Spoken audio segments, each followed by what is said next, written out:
Hey everybody, welcome to Ask Dr. Testosterone, starring Dr. George Touliatos, MD, Dr. MD, brought to you by his books, Bodybuilding, The Good, the Bad, and the Ugly. This gives you an excellent overview of all the different PEDs used in our sport, cycles, dosages, side effects, pluses, minuses. Then last year, the sequel came out, Training, Nutrition, and Supplementation in Bodybuilding, so you know how to train, eat, and the proper supplements to take. Put that together with PEDs and boy, you'll be in business. And while you're on Amazon.com, which is where you can find those, Amazon.com, why not pick up Real Bodybuilding, Muscle Truth from 25 years in the trenches by little old me. And now from Athens, Greece, please welcome Dr. George Touliatos. Hey, Doc. Hey, Masteron, it's getting a little hot here, but the good things are that no masks for vaccinated people with certificate. So I enjoy being the only guy into the gym, without a mask. Without gasping and suffering, everybody's looking me straight or to the side, with. Are they wearing masks? Everybody's wearing a mask who's not vaccinated or not a certificate, because if you want to have a certificate, it means you have a second dose and 2 weeks after. Yeah, why aren't they wearing a mask? I don't understand. Eh? Why aren't these people getting vaccinated in Greece? Why they're not? They are deniers. I don't know. Even, or perhaps they haven't yet developed the second dose and 2 weeks after the second dose. Okay. Do you not have Johnson & Johnson over there, the one dose? I think they do, but for people who are, disabled. Oh, okay. Yeah, that's the one I got. Yeah. Because I'm lazy. I didn't want to come back and get another dose.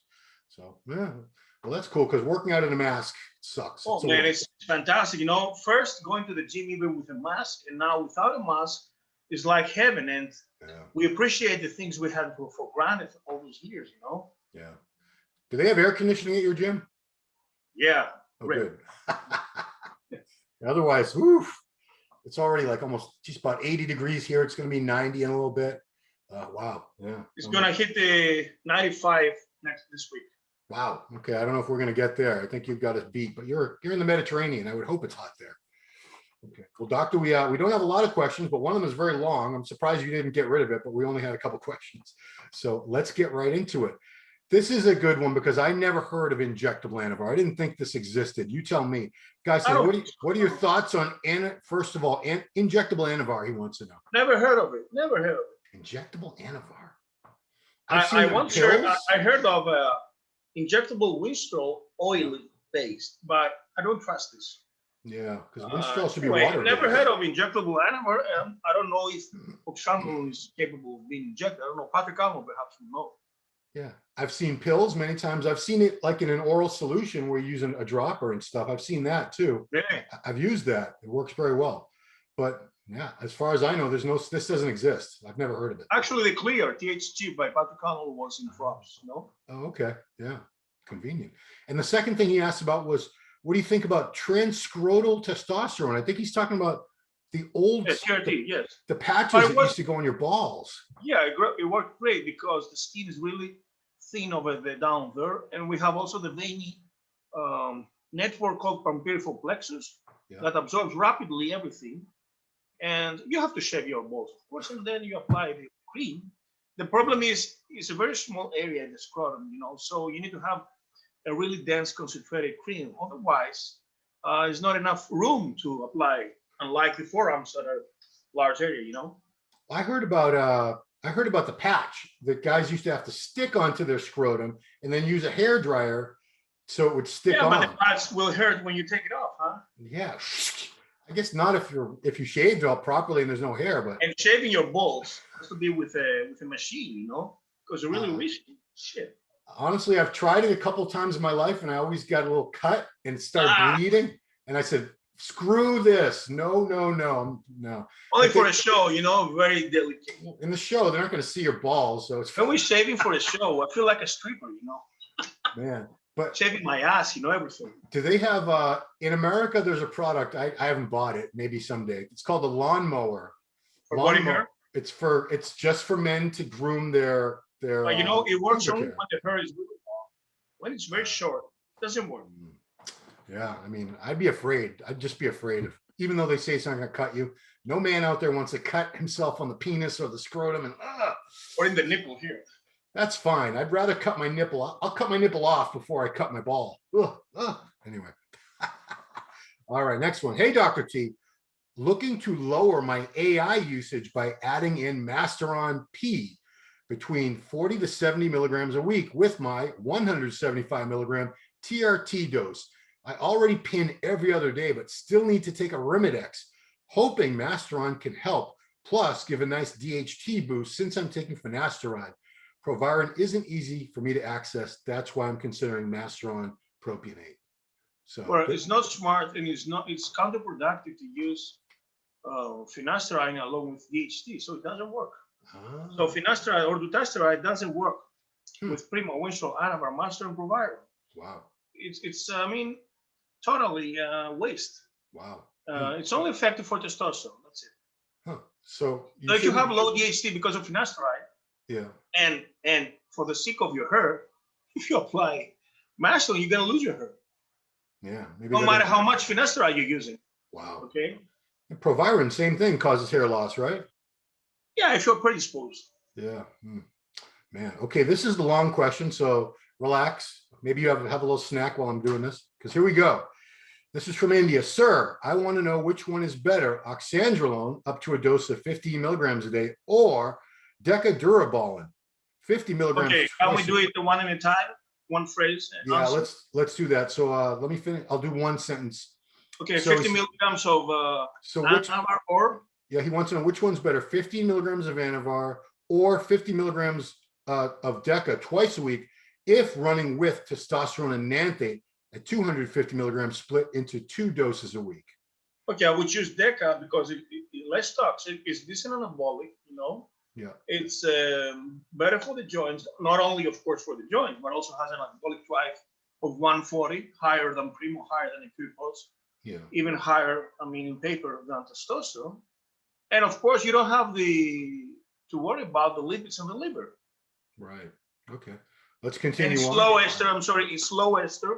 The natural gluconate that matches perfectly with Enathate. Yeah. Or yeah, because he's not doing that NPP. He's not doing the propionate. He's doing the decanate. Okay, so the cycle is to be run for 6 to 8 weeks. My blood profile is okay. No adversity detected. Total testosterone is 550. My age is 37, or male. Yeah, we figured that. Height 6'3". Wow. Weight 3 months earlier was 96 kg. Now reduced to 82.4 kilograms. I'm doing HIIT, strength training, core training, etc., with a low glycemic diet. I still have love handles and want to develop visible abs and hard and sharp muscles. So his next question is it possible to gain lean muscles with Deca, as people claim with Anavar? With Anavar, it's hard. It's really hard to gain lean body mass soon because there's no estrogen production. So preferably Anavar is anti-catabolic like Winstrol. You use it in a diet, not to have water retention, and to save the muscle. With Deca, on the other hand, you can claim to have some gains. So in dieting, if you want to lean out, you cannot expect to grow. Just save all the muscle that you have and look better by killing the fat. This is the process. Of course, now if you use tons of gear along with T8s, maybe under carb cycling, elevating the insulin, okay, you can claim to have some gains, allegedly, but it's a different process, gaining or cutting, Yeah. A lot of people want to do it all at once, but you're always better off picking one or the other, I think. So let's see if he had more questions. If I follow proper PCT, which cycle is safer? Which cycle is safer? Well, I guess Anavar, shuts off lower to a lesser degree the HPDA, but when you use testosterone, you shut it off from the first day, Oh wow! So if you use just Anavar or just Deca, I guess it's better to recover with just Anavar, because it's suppressed lower due to the normalization effect. But if you apply testosterone to both of them, you have to use HEG and serums. Okay. So that was it with his questions. I'll just finish off what he was telling you, even though we already answered all his questions. He says, it's my first cycle. I'm doing exercises off and on since the age of 19. My liver profile is okay, but not ready to run other steroids. I'm a sports person. I train young athletes for MMA. Oxandrolone, I know it's costlier than Deca, but there's no issues with that. And I can get legitimate product from chemist easily. Deca, I know it's great for joints, but my concern is strength and lean muscle gains with some fine fibers. Thanks in advance. Regards, Monu. So we're all set with Monu. Thanks for your question, Monu. It was very long. Okay, I know you've answered this before, but it's important because blood work, critical. So guy says, I want to do steroids. What blood test should I do first? So hemoglobin hematocrit, the CBC, and some basic biochemical values regarding kidney, liver, and heart. So urea creatinine, uric acid, glycemic hemoglobin A1C, total cholesterol, triglycerides, HDL, LDL, homocysteine, ALT, AST. This is the basic stuff. Yeah. That costs around $100 in my office. Oh, wow. So if any of those values are very high, you would not want to start steroids. Oh, definitely, yes. These are the basics, okay? Gotcha. And if you want to apply G8s, the growth factor CA, AFP, CA 19.9, and now PSA applies over 40, of course. Gotcha. Okay. Final question for Dr. T. If I want to add 1 IU of human growth hormone the night before bed, how much time should I wait to inject after my last meal? And is it okay to just go to sleep after injecting? Well, for fat burning, we've said that just wait for half an hour, all right? And you need to have a low serum glucose level. Yeah. That would be preferable for fat burning, but it doesn't mean that since its exogenous use will interfere the raising of the insulin out of food with injectable G8s. Yeah. Okay, but if you can have, because it's good also for your fat burning process, if you can have a salad with steak, okay, or protein with salad for dinner at 9 o'clock, 9 p.m., you can inject at 11 p.m. and go to sleep your G8, okay? I guess I have 2 hours window, and the low carb will ensure that during the night sleep, the insulin will be low, glucagon high, GH high, and you'll have fat burning, especially with cardio, empty stomach. Now, one IU, to me, that sounds like it's nothing. Women use 1 IU, you know. Yeah. I mean, would that do anything for man? 1 IU? No, I think it's just for recovery, rejuvenation, no. Slight fat burning, you know. Yeah. I mean, 2 to 4. 2 to 4 is what everyone I know who's not trying to be a meathead. That's typical, you know, the standard dose that like an older person that goes to a clinic, I think they give them just like 2 IU a day. Pretty much, right? So yeah, I can't imagine 1 IU would make a huge difference for a male.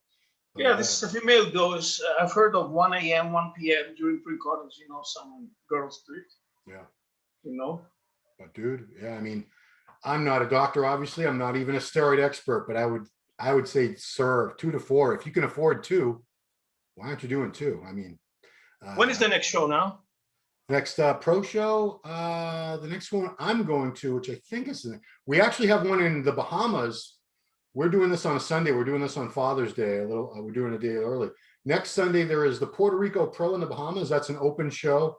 Hassan Mustafa is doing it. Akeem Williams. No, I'm not going to that one. Not going. It's Caribbean, huh? It's in the Bahamas. I wish I was going. Make a vacation out of that crap. And then Chicago Pro is coming up in July. Big show. Actually, the lineup with the Arnold, it's similar to last year. Yeah, it's a lot of the same guys. It's tough one. It's a good lineup. It's a really good lineup.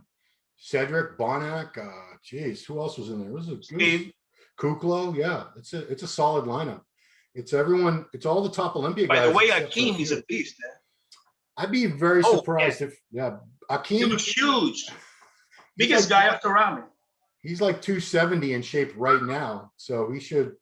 Massive, eh? I'd like to see Hassan Mustafa win next weekend, but I'd also be pretty happy to see, and I wouldn't be surprised if Akeem Williams wins that show that's happening a week from today. He's really good, really good. Yeah. And the winner of the Arnold goes to the Olympia. 2022 Olympia. Okay. Yeah. They usually stop Olympia qualification like 6 weeks before the Olympia, because they got to make up track suits for everybody, and they got to make up the ads with everybody's pictures, and they like to promote it for a while. So all the shows, I think, right before the Olympia, the Arnold UK, the Arnold Ohio, they're all going to qualify for next year, 2022 Mr. Olympia. Yeah, it's fine. A lot of guys like to get the qualification done so then they can just focus on the Olympia next year and not have to qualify. That's one way to do it. Cool. Well, doctor, thank you so much. Always appreciate you, especially today. You did it a day early for me. Appreciate that very much, doctor. So guys, check out the doctor's website, gtoul.com. Plenty of great articles there in English and in Greek. Check out the books that we talked about earlier. Check them out on Instagram at Dr. George Touliatos. We appreciate you guys watching. Please subscribe to the channel, hit the notification bell, share, comment, give thumbs up, give all that great stuff. We appreciate it, guys. Actually, this is should be the longest, apart from yours, the longest show on YouTube, isn't it? Yeah, on the MD YouTube channel. Yeah, 120 episodes. Yeah, I stopped keeping track of Ron line. I don't know how many Ron lines there have been. Too many.